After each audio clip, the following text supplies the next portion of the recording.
Hello everyone, this is Lying Figure, and we are here today playing Silent Hill 3, which is probably my second favorite game of all time, just behind Silent Hill 2. Now, I don't want to sit... Oh. This is a cool little intro trailer thing. Excuse me while I adjust the mic. So, I don't want to sit here and explain things for 2 or 3 hours at the menu. When suffice to say, I will explain things as we go along the game. Now, if you're new to these, I understand that not everyone has seen both my 2 and my 3 lore plays, but the function of these is to, 1, show you a complete image of the game, and 2, to save you the trouble of scouring developer interviews, the wiki, different fan sites, the Book of Lost Memories, the Art of Silent Hill DVD, basically to save you all that trouble. And I'm just going to explain all the enemy designs, all the environment designs, all the lore, all the trivia, all the development facts, all of that as we go through the game. And I hope to make these the most kind of low-key, just comfy, fun way to experience the game in its full effect, because even if you're a newer player to the series and you just go ahead and play through the game once, you might not understand the full breadth of how dense and how deep the game is, really, and how little, like, every little detail has some different significance, and there's, all sorts of different things. And anyways, I do go back and watch the videos, I edit them, I add in concept art, I add in renders, I add in all sorts of things to clear up what I'm talking about, if I'm talking about a reference to a movie or reference to the designs of the enemies, just about anything. So if you're new to these, that's basically the idea behind them and why they're called lore plays instead of let's plays.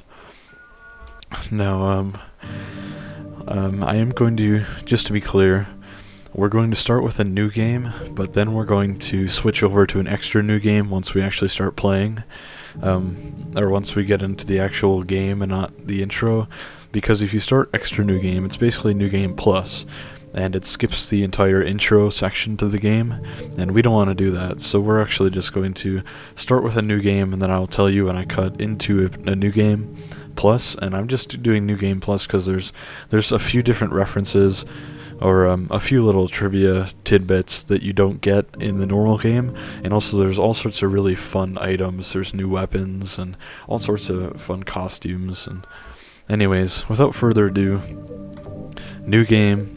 Now there's an action level, and there's a riddle level. So easy is the typical speed run thing that you do, because easy on riddle level will make it so a few puzzles just plain don't exist. However, you can actually beat the game on... Well, let me explain what these are. Action level effects, how much damage you take, how much damage you deal, all sorts of anything relating to or pertaining to combat in the game will be affected by the action level, whereas the riddle level will change how difficult the puzzles are. So you actually get a completely different experience with different memos for each puzzle if you change the difficulty settings. So, this extreme mode is after you beat hard mode, you actually unlock extreme 1, and once you beat extreme 1, you unlock extreme 2, and so on, all the way up until 10. Now, I've only gotten up to 5, unfortunately, but I have beaten the game more times than just up to there. I've beaten it many times on easy for speedruns. But anyways, whoa, this intro really is eager to show up. Let's start the game. We're going to go on normal. And this is Silent Hill 3.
am I?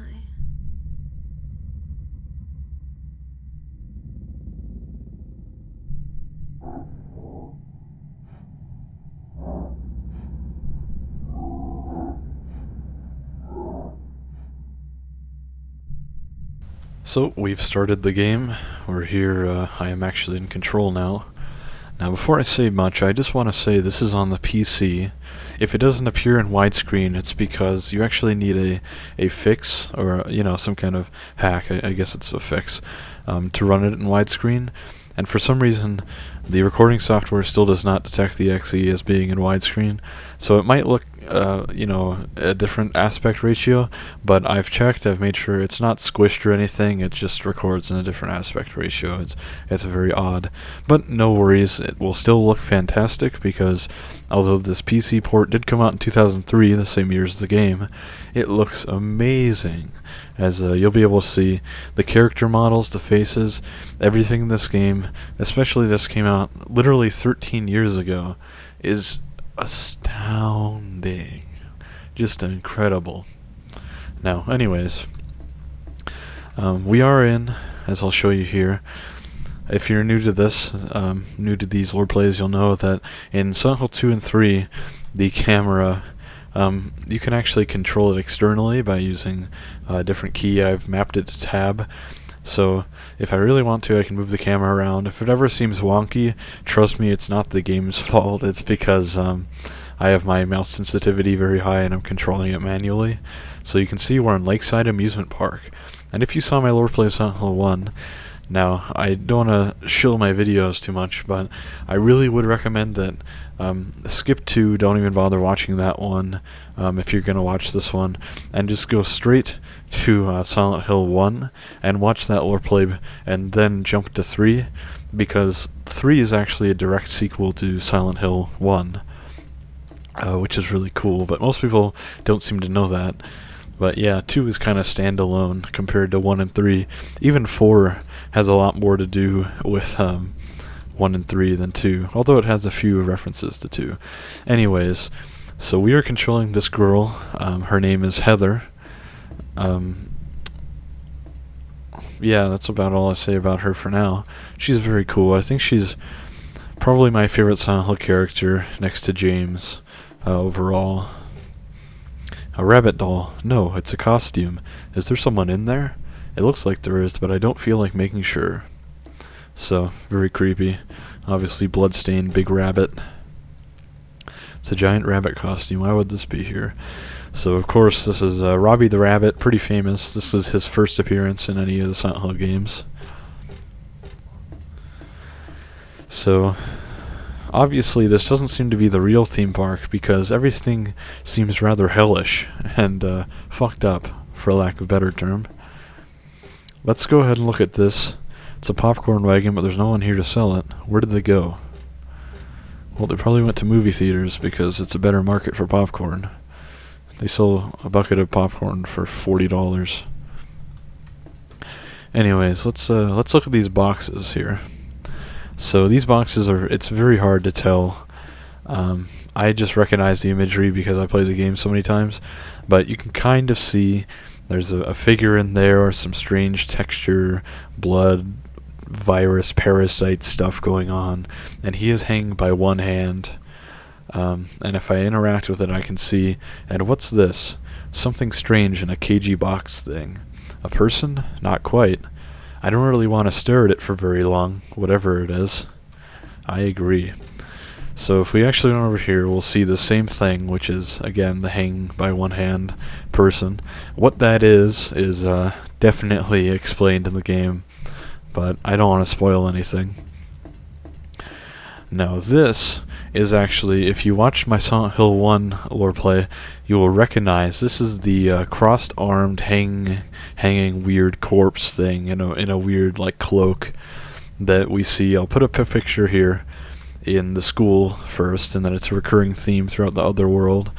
Very cool that it's here. A lot of people don't notice this. In fact, I found no trace or mention of this on the wiki, which is pretty interesting, because it's obviously not hanging from one hand. It's not the same thing. It's really cool that it's here.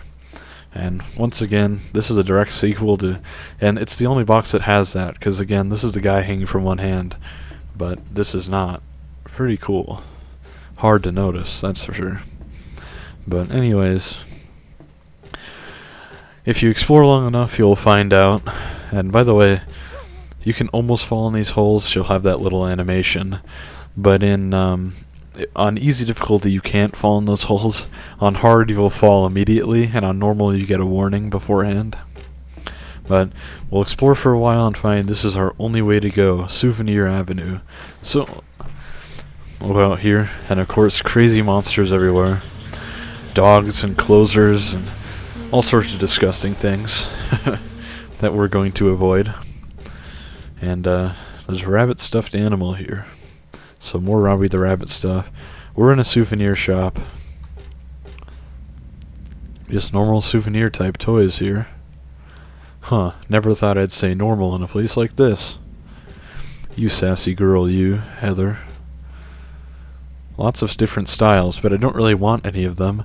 I'm getting out of this nasty place. If they had any tools, now that'd be a different story. So, Heather doesn't want any of these different styles. We'll try these doors, but they're all broken. Excuse me. It's a row of shirts for sale. I don't think they'd help me at all. You're right, they won't. Now there's another Robbie the Rabbit. It's a rabbit stuffed animal here. The mouth part is stained with red. Almost like blood stains. Disgusting. Cool, cool. So this calendar, we can't interact with it, but if you look very closely, it says Borley Haunted Mansion, and that's actually an area we'll go to later in the game. There are boxes of cookies and chocolates on display. I love this kind of stuff, but I don't feel like eating it here and now. Good call. Now, if you actually, it's more clearly seen later, but if you get close enough, you can see that these actually say this one right here. You know what? Actually, it doesn't show up until later. I'm talking out of my ass, so yeah, we don't need any of this right now. Let's leave the souvenir shop and keep moving. Now, excuse the sound. It really is that loud in my headset, so sorry about that. I will explain these enemies as we go, but this is just the intro. We'll encounter them one by one as we go, so no worries.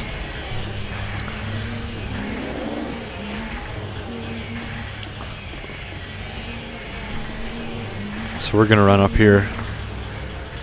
Of course, here the door is locked, but we can go on to the roller coaster and run like this.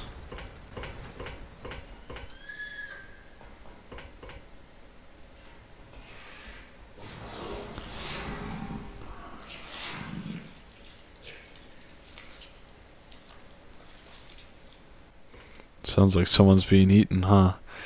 Now, I actually didn't hear that sound until the last time I played this game, and it only plays like some percentage of the time. And a lot of the noises and little things in this game, a lot of people don't believe they occur, because when you start a playthrough, there are certain percentages. It's a roll of the dice, and it's determined when you start a playthrough, and a lot of different sounds will either not play or they will play, depending on that. So, all sorts of well, these games really keep on giving. That's why I love them so much. But excuse me. Now we're gonna try and not fall off here. You'll see if I walk into the edge, I'll almost fall off. Now, if I were to walk straight forward again, I would fall and die. Excuse me. So we're gonna walk up here and a cutscene.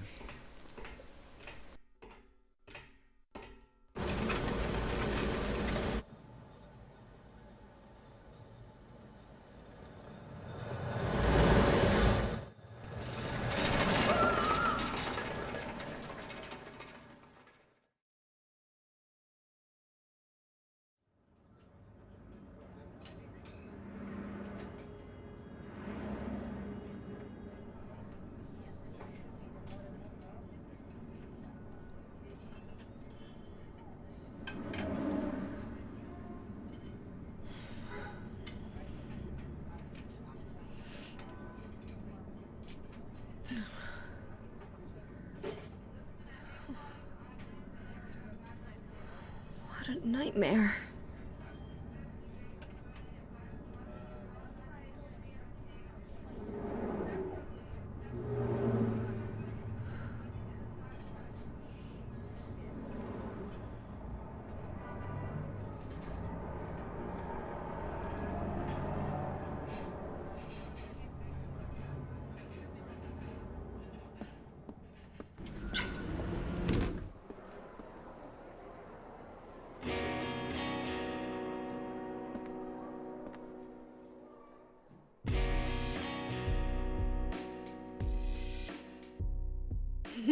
Dad, it's me. Yeah. Sorry I didn't call sooner. Yeah, I guess I was. Anyway, I'm coming home now. Oh, I didn't get that thing you asked me to. Okay. Okay, I will. I love you too, Dad.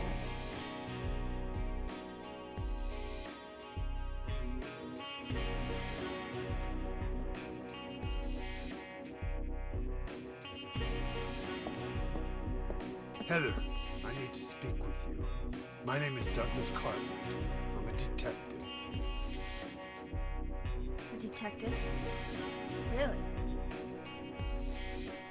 Well, nice talking to you.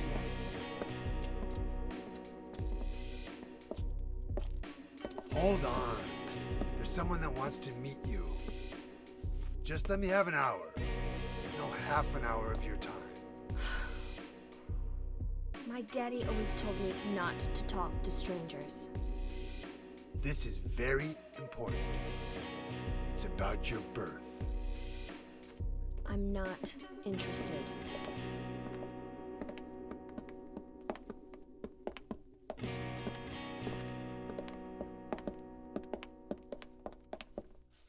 Are you still following me? Do I have to scream? Sorry. I'll wait here.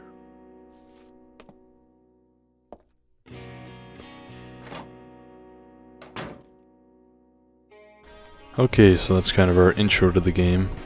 Now, before I say too much, I'm actually going to quit and switch over to the New Game Plus version so that we get all the fun stuff, because this is where you start off in the New Game Plus version. So, I'll be right back. Hello everyone, so we're back after that little cut. Now you notice I'm in New Game Plus now, and there's a very strange thing floating around Heather's head. That's okay though. You'll notice that it looks just like the save symbol. So let's look at this. The mark on this mirror, it looks so familiar somehow. What do I know it from? Where did I once see it? And why does my head hurt so much when I try to remember it? So this, like the little red square in Silent Hill 2, is our save game. All these results. So we're in the mall toilet here. And we'll see that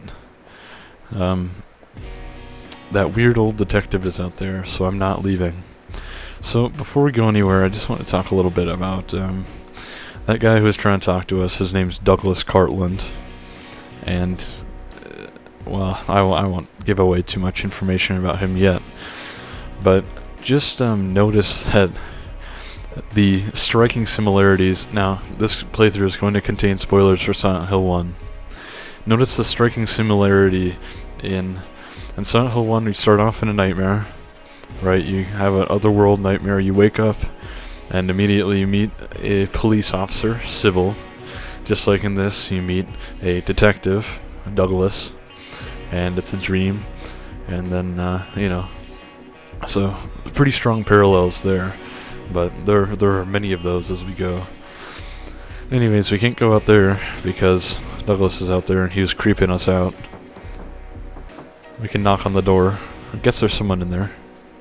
Yeah, it's occupied. Rude of me to keep on knocking, huh? So, this red thing around my head will go away very soon. As soon as I leave this alleyway.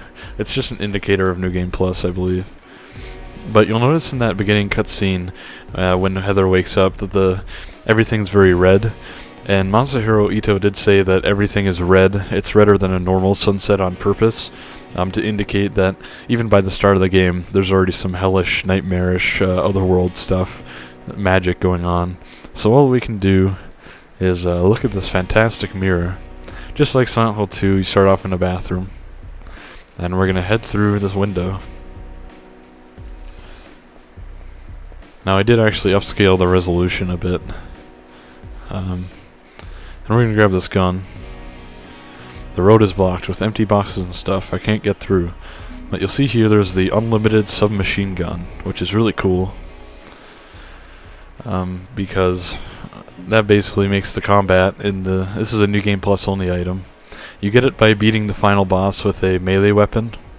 So this will just let us fire forever with a submachine gun.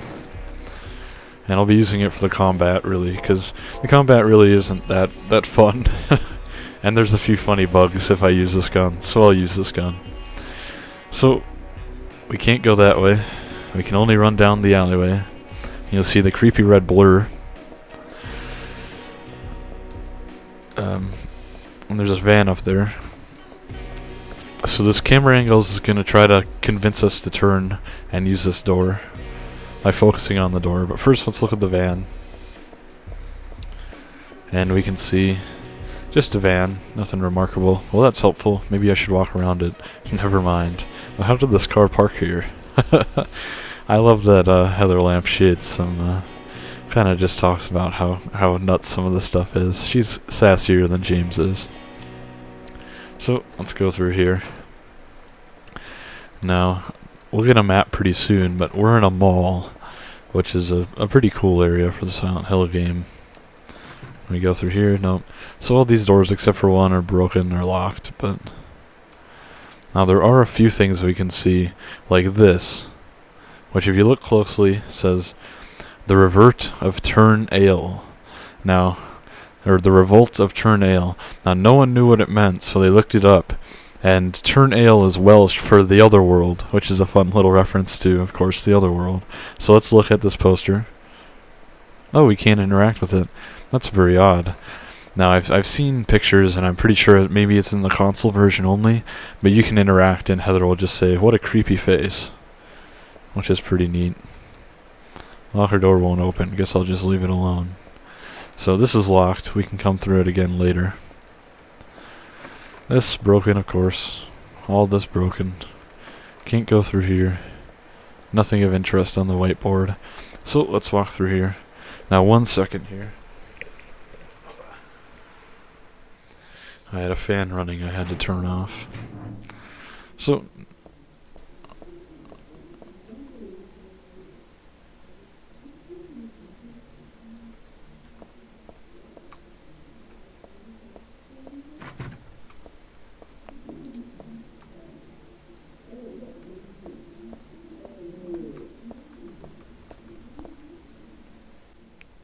I turned up the sound so you can hear that bizarre talking and laughing. And now the funny thing is all these stores are broken, locked, or abandoned, so this is called the Central Square Shopping Center.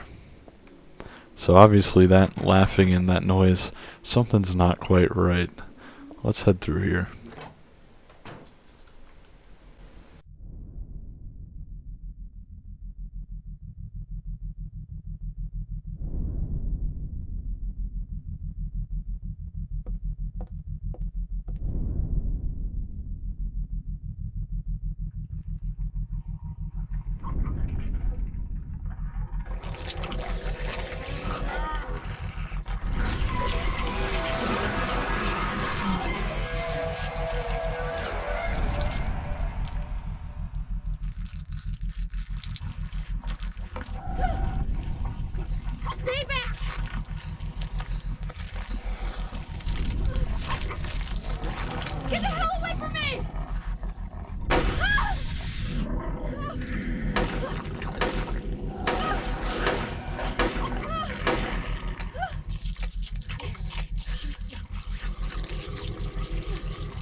hell is this thing?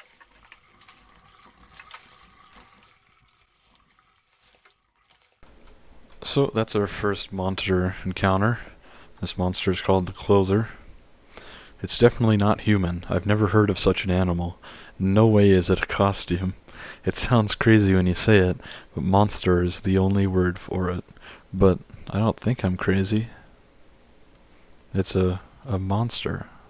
I killed it. So, this monster, pretty interesting. Probably the first canon use of monster in Silent Hill. So let's walk over here and grab this handgun ammo. So we're in a clothing shop, and we've encountered this monster. Before I talk about it, let me just show you this, which, if you have an eagle's eye, or if you are a big Silent Hill 2 fan, you will be able to tell that's actually Angela from Silent Hill 2, her model, just covered in blood. And if you can kind of look closely, I'll see if I can find a good picture of it. But let's look at it. I can tell from here that it's dead. Should I call the police? Not like they'd believe me if I said someone's been killed by a monster. Very true, very true. So, not sure what to do about that exactly. This is the dressing room. I don't need to go in here. So that is Angela from Silent Hill 2, her body. Not, canonically, but they reused the model. So this monster is called the Closer. It represents a few things. And let me just start off the basis of this whole playthrough, the lore. Now, I won't explain why. We're going to find out why. But mysteriously, and this is why I say this is a sequel to Silent Hill 1, mysteriously, all the monsters in the other world are remarkably similar to Silent Hill 1. Silent Hill 1's other world. Because in Silent Hill 1 it's based off of Alessa's psyche, and this time around it seems to be from Alessa's psyche, which doesn't quite make sense considering the ending of the first game, which was that, we defeated we released the incubus from the incubator, and we defeated the incubus and set the incubator free, and she gave Harry a baby, and so we're not sure exactly what's going on, right? So, why is it Alessa's psyche? Well, we'll find that out as we go. But let's talk about the Closer. So the Closer, I'll show you some pictures here, is actually a sort of repurposed design from Silent Hill 2 of the Mandarin, which is an enemy that hangs from the grates underneath James and can only kind of hit him, and you only see them 3 times in the game. Of course, in Silent Hill 2 they represent, heavy guilt and just like hanging from that guilt, how heavy it is that they can't even be above ground and all that. And this, their design is sort of repurposed, the big long arms, big heavy arms, and they have, what's it called? Kind of fleshy lips and mouths on their hands and on their faces. So the Closer, of course, has this weird mouth lip face. It resembles the lustful lips or the flesh lips from Silent Hill 2. However, it's generally thought, instead of being a mouth that represents Mary's harsh words, instead here it represents a vagina. That's because it is Alessa's psyche, and there's a lot of kind of birth symbolism because of, how they're trying to make her birth the demon god of the town in the last game. And there's a lot of that symbolism of birth and fear of sex and pregnancy in this game. It's actually one reason I find Silent Hill 3 so amazing, or such a breath of fresh air from Silent Hill 1 or 2, is that, now I'm not like a huge diversity, like we need diversity and like strong female characters all the time. I'm not really huge into that, but it's really interesting when you have a psychological thing like Silent Hill to be able to see a grown-up, like sexually mature woman's psyche and how it reflects on pregnancy and all that exclusively female fears. But anyways, yeah, and the big long arms are generally thought to represent Dahlia Gillespie, and how I would talk about before, Alessa was, of course, abused by the cult and her mother, and they kind of resemble punching bags, as you can see here, and it's generally thought that it represents, her mom beating her and clobbering her, basically, just being generally abusive. And it's also thought that it's a hint towards how the games kind of hint that maybe the people of the town have been morphed into monsters, and there's some implication that maybe these are meant to be giant shopping bags which fuse with the arms of the the shoppers and everything. However, there's not tons of evidence for that. It's just kind of vaguely hinted at. And as you can kind of see in these renders, the dress kind of thing that the closers wear very much resembles kind of Alessa's dress that she would wear.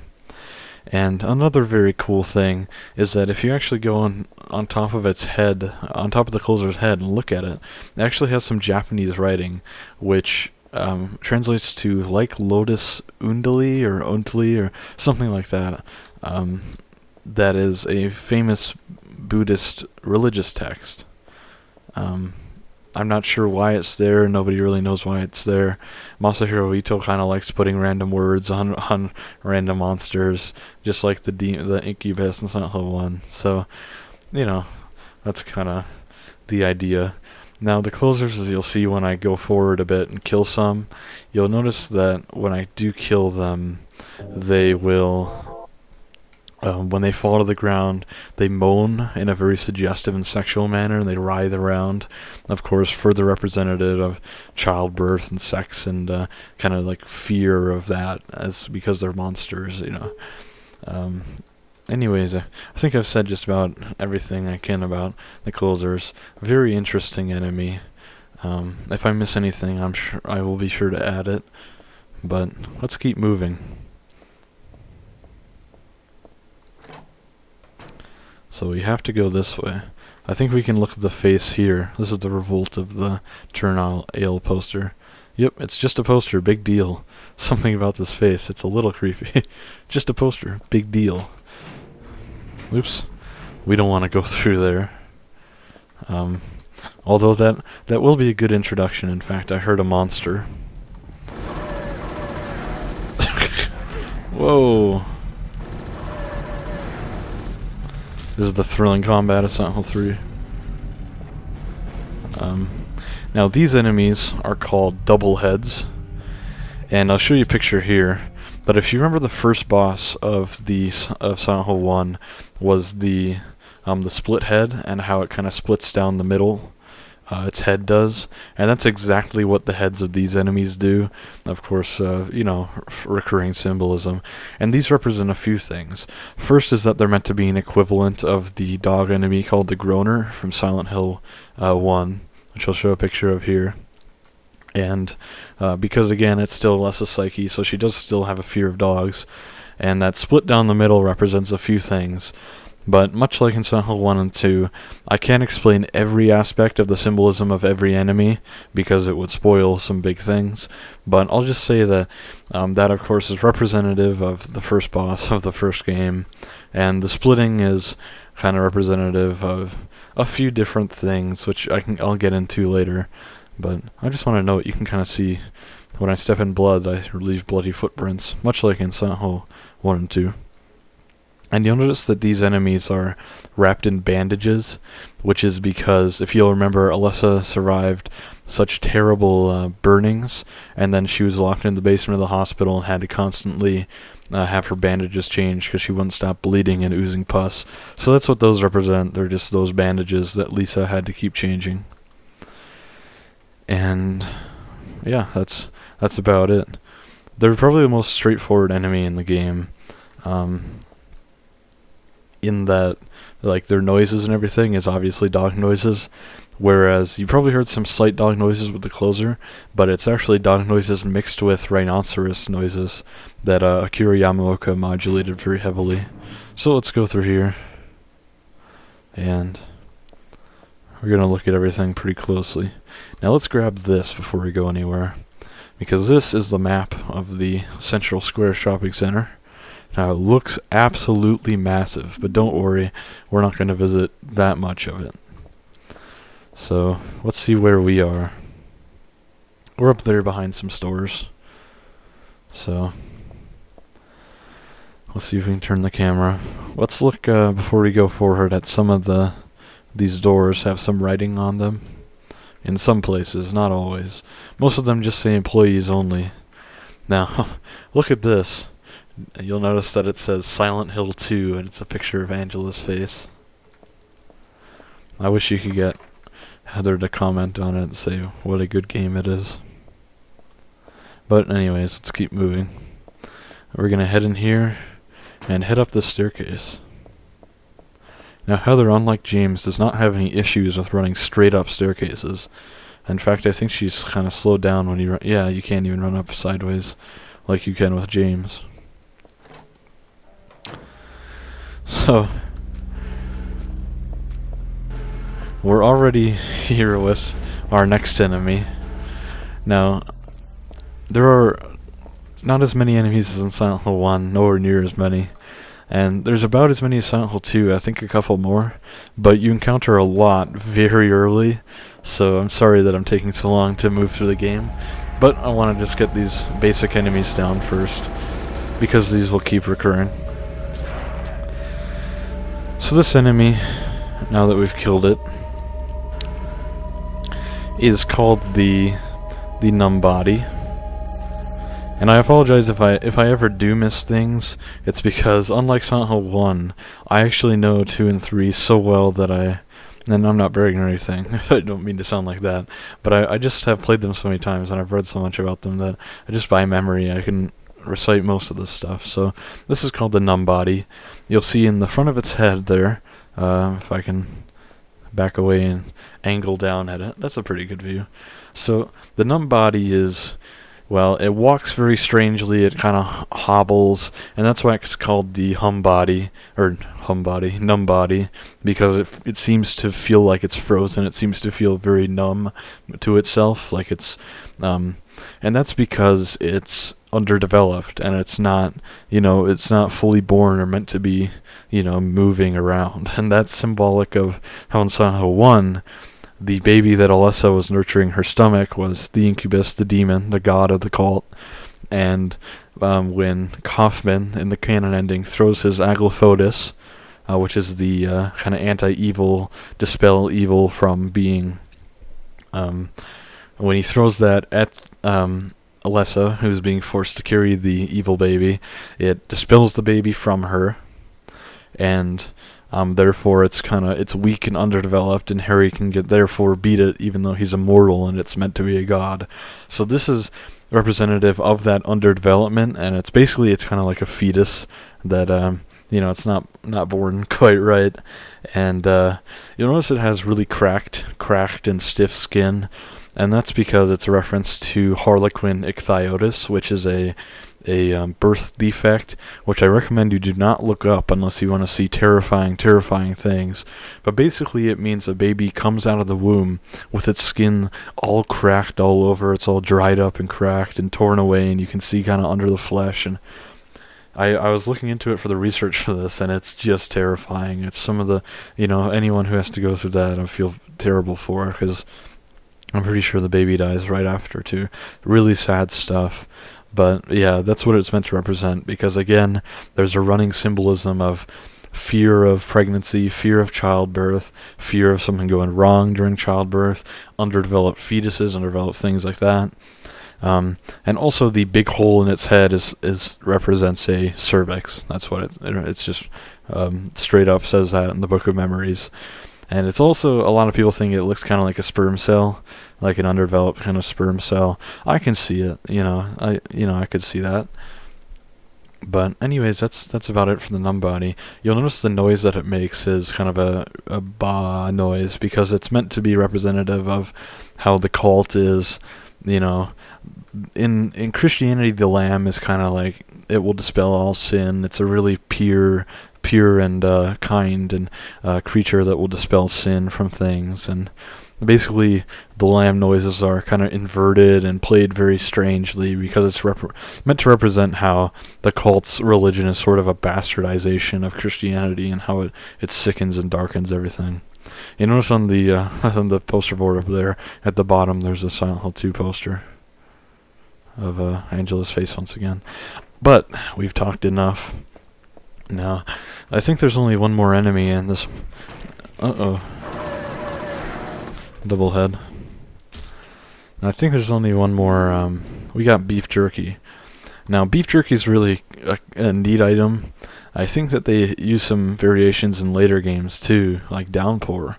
But it's not a beef jerky, but it's the same kind of mechanic. Beef jerky you can use and set around to lure dogs to lure the double heads to, and they'll run over to it and they will be distracted and eat from it. Really helpful when you have limited ammo. Thankfully, we do not. So let's leave this room. And I turned up the sound a bit because there's something coming up in the room up here. So let's run through here. And you hear that banging. Now you can tell these games are way ahead of their time because they use surround sound banging. Or they use surround sound effects. Sorry, I'm moving around, so it might sound weird for a second, but they use surround sound effects to really creep you out, especially in some areas later. It really sounds like someone's right behind you, and I don't mean in the game, I mean in real life. It's scary stuff. So let's look under here. And we'll see. Something's under that wooden plank. Something's fallen between the table and the floor. I think it might be a key. If my arms were a little longer, I might be able to reach it. There's a huge pile of cardboard boxes on the table, full of books. It's way too much of a pain to move something that heavy. I like that she can't just use like her gun or her arm to really reach under, much like how James can't reach to grab the key when it's behind the fenced-off gate. But, you know, whatever. There's a lot of stuff, but it's like a magic circle I remember reading about in a book on black magic. Does it seem so familiar because I read about it in that book? No, that's not it. It's not from the book. It's from the altar. Altar? What am I thinking? So this game's really cool because in Silent Hill 2 you get an indicator kind of like James will comment on the save square when he first finds it, but in this game you get a constant Heather is constantly all the time is what I'm trying to say. Heather is constantly all the time talking about the save circle whenever she finds it. Let's grab these health drinks and these bullets. Now there's something funny in this room, which is that if you use a cam hack and look over there and light things up a bit, actually you can kind of see it in the shelf over here. Just look on the shelf directly above Heather's head. Up there, you can see the boxes just say drug addiction, which is pretty funny. Might be a reference towards how Alessa was forcibly become addicted to PTV.